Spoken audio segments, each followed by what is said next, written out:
신앙 고백하겠습니다.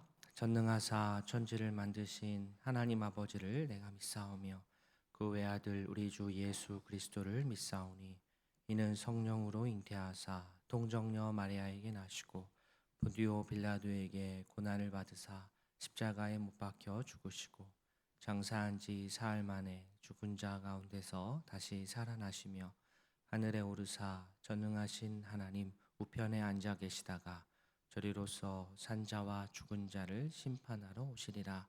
성령을 믿사오며 거룩한 공회와 성도가 서로 교통하는 것과 죄를 사하여 주시는 것과 몸이 다시 사는 것과 영원히 사는 것을 믿사옵나이다.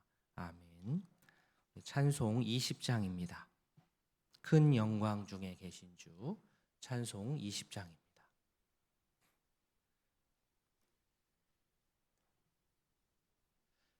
큰 영광 중에 계신 주 나 찬송합니다.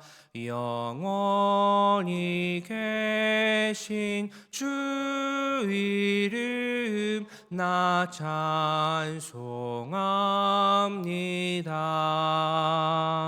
한없이 크신 능력을 나 찬송합니다. 참되고 미쁜 그 언약 나 찬송합니다. 온 천지 창조하시던 그 말씀이 미서 영원히 변치 않는 줄 나 믿사옵니다. 그 온유하신 주음성 날 불러주시고 그 품에 품어 주시니 나 찬송합니다. 아멘. 큰 영광 중에 계신 주님을 찬송합니다. 우리의 찬양을 받아 주시옵소서. 이른 아침 하나님의 말씀이 그리워 예배당에 나왔습니다. 계시록 말씀으로 우리를 깨우쳐 주시고 깨달은 말씀으로 기도하며 우리의 삶의 좌표를 점검하는 귀한 기도의 시간이 되도록 은혜를 베풀어 주시옵소서. 몸이 아파 입원 중인 성도들과 가정에서 치료 회복 중인 성도들을 기억하시고 하루빨리 건강한 몸으로 함께 예배할 수 있도록 인도하여 주시옵소서. 예수님의 이름으로 기도합니다. 아멘. 함께 보실 말씀 요한계시록 19장 11절부터 마지막 21절까지입니다. 신약성경 418면입니다. 요한계시록 19장 11절부터 마지막 21절까지 한 절씩 교독하겠습니다. 또 내가 하늘이 열린 것을 보니 보라 백마와 그것을 탄 자가 있으니 그 이름은 충신과 진실이라. 그가 공의로 심판하며 싸우더라. 그도 있은 것 하나가 있으니 자기밖에 아는 자가 없고 또 그가 피 뿌린 옷을 입었는데 그 이름은 하나님의 말씀이라 칭하더라. 하늘에 있는 군대들이 희고 깨끗한 세마포 옷을 입고 백마를 타고 그를 따르더라. 그의 입에서 예리한 검이 나오니 그것으로 만국을 치겠고 친히 그들을 철장으로 다스리며 또 친히 하나님 곧 전능하신 이의 맹렬한 진노의 포도주 틀을 밟겠고 그 옷과 그 다리에 이름을 쓴 것이 있으니 만왕의 왕이요 만주의 주라 하였더라. 또 내가 보니 한 천사가 태양 안에 서서 공중에 나는 모든 새를 향하여 큰 음성으로 외쳐 이르되 와서 하나님의 큰 잔치에 모여 장군들의 살과 장사들의 살과 말들과 그것들을 탄 자들의 살과 자유인들이나 종들이나 작은 자나 큰 자나 모든 자의 살을 먹으라 하더라. 또 내가 봄에 그 짐승과 땅의 임금들과 그들의 군대들이 모여 그 말 탄 자와 그의 군대와 더불어 전쟁을 일으키다가 짐승이 잡히고 그 앞에 표적을 행하던 거짓 선지자도 함께 잡혔으니 이는 짐승의 표를 받고 그의 우상에게 경배하던 자들을 표적으로 미혹하던 자라. 이 둘이 산채로 유황불 붙는 못에 던져 같이 봅니다. 그 나머지는 말 탄 자의 입으로부터 나오는 검의 죽음에 모든 새가 그들의 살로 배불리더라. 아멘. 자, 오늘 말씀은 또 내가 보니라는 말이 이렇게 세 번이 반복됩니다. 19장뿐만 아니라 20장, 21장까지 이렇게 좀 넓게 보면 또 내가 보니 하면서 이제 총 7개가 나옵니다. 7개의 환상. 보니 하니까 7개를 본 거죠. 우리는 이렇게 이 또 내가 보니 이 환상을 시간 순서대로 읽는 것이 익숙하지만 이 7 환상은 시간 순서라기보다는 같은 모습을 7개의 시각으로 다양하게 보여주는 것으로 이해를 하면 더 좋은 이해가 되지 않을까 생각합니다. 자, 먼저 하늘문이 열리고 백마를 탄 신적인 용사가 군대를 몰고 내려옵니다. 근데 그의 이름은 11절에 보시면 충신과 진실입니다. 그리고 공의로 싸웁니다. 예수님이 이 땅에 다시 오실 때에 구세주의 모습뿐만 아니라 심판주로 오십니다. 그의 이름이 충신과 진실인 것과 걸맞게 그는 오직 진실만을 행하십니다. 또한 12절에 그의 눈이요 불꽃 같습니다. 즉 땅의 누구도 어느 누구도 백마에 탄 이의 눈앞에 숨을 수가 없습니다. 우리가 플래시를 탁 강하게 비치면 그 앞에서 빠져나갈 게 없는 것처럼 이 불꽃과 같다. 모든 것 어느 것 하나 드러나지 않을 것이 없다. 다 드러난다 이겁니다. 또 그는 또 피 뿌린 옷을 입었습니다. 사실 아직 본격적인 전투가 시작되지도 않았는데도 불구하고 이미 옷이 피로 물들었습니다. 그가 피로 물든 옷을 이미 입고 있는 것은 그가 십자가에서 희생적인 죽음으로 이미 승리를 하셨기 때문입니다. 그분은 말씀으로 심판하시는 자, 즉 하나님의 말씀으로, 말씀 자체로 불립니다. 하나님의 말씀으로 칭하는 그분이 만왕의 왕이요 만주의 주이십니다.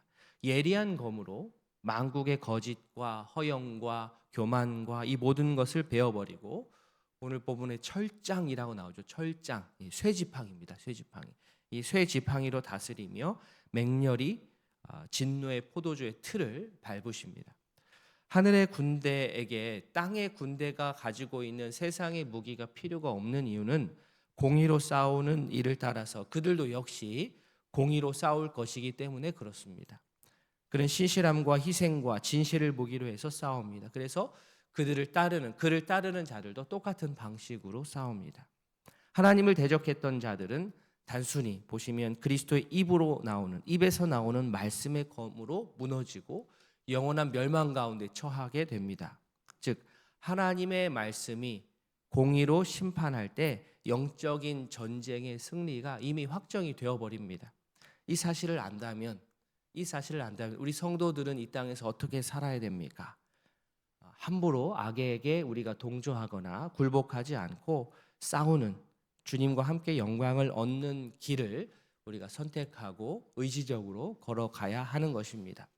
17절에 한 천사가 태양 안에서 서서 공중에 나는 모든 새를 향하여서 하나님의 큰 잔치에 와서 고기를 먹으라 라고 말합니다. 큰 잔치라고 하니까 어떤 잔치인가 싶은데 사실 잘 읽어보면 좀 잔인한 장면입니다. 자, 새들이 와서 고기를 먹으라고요. 이 고기 18절에 나오는 왕들의 살, 장군들의 살, 장사들의 살, 모든 이들의 살, 이게 새들의 고기가 됩니다. 이게 살아있는 사람의 살은 아닐 것이고 이는 시체를 말합니다. 그러니까 들판에 사람들이 많이 죽어 있는 거예요. 쫙 시신이 널려 있고 새들에게는 이것이 먹이가 되니 와서 먹으라고 명령합니다. 이 죽은 자들은 다른 사람이 아니라 바로 어린 양을 대적하고 그 백성을 핍박했던 이들입니다. 그들이 심판을 받아서 이제는 목숨을 잃고 주검이 되어 있습니다. 아주 쓸쓸하고 무서운 장면입니다만, 이 장면은 어린 양이 아닌 짐승을 따라 악한 일을 따라 행했던 이의 참혹한 마지막 모습입니다. 마치 전쟁 영화의 마지막 한 장면과 같은 이러한 모습입니다. 바벨론의 마지막 모습이 이렇습니다. 미리 이 모습을 보여주시는 거죠. 자기의 권력이 영원할 줄 알고 교만하게 먹고 마시고 주의를 착취했던 생활은 결국 이렇게 끝을 보게 되어 있습니다. 바벨론, 즉 짐승의 끝을 분명하게 알면 우리는 정신을 바짝 차릴 수가 있습니다. 바벨론의 길, 짐승의 길을 멀리하는 지혜로운 성도로 우리 모두가 살기를 바랍니다. 비록 지금 고난 가운데 살아간다 할지라도 끝까지 주님과 함께 정의의 편에 서서 싸우는 그리스도의 참 군사로 살아가기를 진심으로 소망합니다. 19장 마지막 부분에서 이제 두 짐승이 사로잡혀서 불바다로 던져집니다. 이 짐승은 땅의 임금들과 군대들을 동원해서 주님을 대적하게 했던 그런 세력들입니다. 이 짐승들이 처음에는 호기롭게 그리스도께 막 달려들죠. 결국 그러나 그 짐승과 짐승 우상에게 절하는 자들은 절하는 자들을 이제 미혹시킨 자들, 거짓 예언자들까지도 합쳐가지고 그리스도의 심판을 피할 수 없게 됩니다. 산채로, 더 잔인한 것 같아요. 산채로 유황불이 붙어 있는 그 못에 던져집니다. 또 그러고도 남은 자들이 있는데 그들은 그분의 입에서 나오는 칼에 맞아 죽습니다. 그리고 또 앞에서와 같이 새들이 그들의 시신을 먹습니다. 마지막 장면 역시 끔찍하기는 한 가지이지만 여기서 중요한 것은 이 싸움은 분명하게 그리스도의 승리로 끝이 난다는 것입니다. 끝을 분명하게 알면 현실의 어려움 앞에서 우리가 조금 덜 흔들릴 수 있습니다. 그리스도인인 우리가 하나님의 말씀을 매일매일마다 가까이 하고 읽는 이유, 읽어서 우리의 마음에 새기는 이유가 바로 이것 아니겠습니까? 이 말씀을 읽지 않으면 끝이 어떻게 되는지 한번 듣기는 했는데 잘 까먹어요. 그런데 중간중간 우리가 말씀을 계속 읽으면 그렇지. 이 세상은 우리 주님의 손에 있지. 주님의 뜻과 계획 아래 우리의 역사가 흘러가고 있지. 마지막은 이렇게 되는 것이지 라고 하는 것을 말씀을 통해서 정기적으로 우리가 알아가는 겁니다. 끝을 알면 지금 당장 우리 눈앞에 일어나는 이해할 수 없는 일들조차도 우리를 크게 흔들리게 할 수가 없습니다. 잠깐 지금 당장 짐승으로 대변되는 이 바벨론으로 대변되는 것들에 따라 얻는 유익에 우리의 눈이 현혹되지 않기를 바랍니다.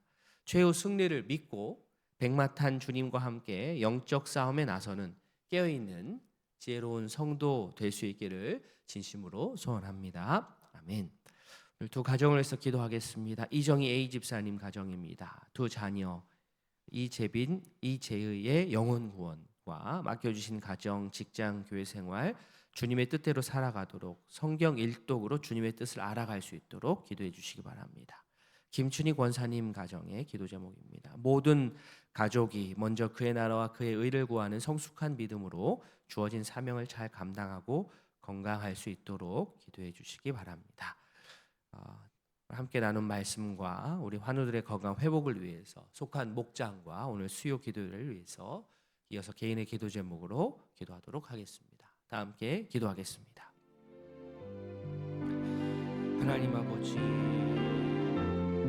우리에게 마지막 모습을 보여주시니 감사합니다. 주여, 이 역사의 끝, 세상의 끝을 알기 때문에 주님, 우리가 주 앞에 나설 수가 있습니다. 아버지여, 주의 뜻과 사랑 안에서 온전히 설 수 있도록 주여 은혜를 더하여 주시옵소서. 요한계시록 말씀을 통하여서 짐승들의 끝과 그리스도를 따르는 어린 양을 따르는 자의 끝을 보았습니다. 주여 말씀을 통해 보게 하여 주시옵소서. 이것이 진정한 계시요 이것이 진정 하나님의 말씀인 줄 압니다. 아버지여